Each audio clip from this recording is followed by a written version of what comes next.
জুলাই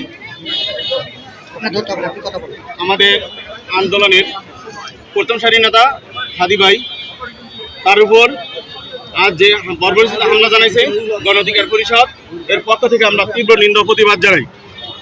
কিছুদিন আগে আপনারা দেখেছেন ডাকসুর বিবি নুরুল হক নুরের উপর প্রথম হামলা চালিয়েছিল। ওই হামলায় আমাদের অনেক সহযোদ্ধা আহত হয়েছে। নুরুল হক নুর ভাই আল্লাহ তাকে বাঁচিয়ে রেখেছে, কিন্তু ওই সময় আমরা মামলা করেছি, এটার কোনো আজ পর্যন্ত সুষ্ঠু কোনো বিচার হয়নি। ধাপে ধাপে 36 জুলাই আন্দোলনে যারা প্রথম সারি নেতা ওদেরকে বেশি টার্গেট করেছে। আজকে ঢাকা 8 আসনের প্রার্থী হাদি ভাই তার উপর যে হামলা চালিয়েছে, এতে সামনে যে নির্বাচন সুষ্ঠু হবে না এটা আমরা একবারে পরিষ্কার।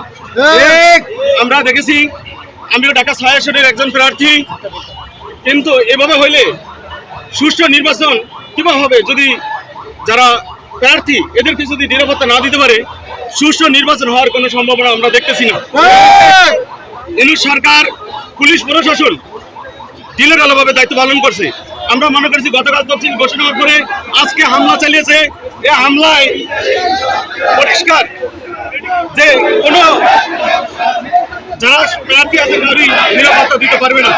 তো হাদি ভাইয়ের উপর যে হামলা চালিয়েছে, এই হামলা দ্রুত তদন্ত করে হামলা চালিয়েছে, বা ভারতের উস্কানির জায়গা আছে কিনা, বা ভারত ছাত্রলীগ বা যুবলীগ অন্য কোনো কাউকে দিয়ে হামলা চালিয়েছে কিনা, এরা সুষ্ঠু তদন্ত করে দ্রুতের বিচার আমরা দাবি করছি।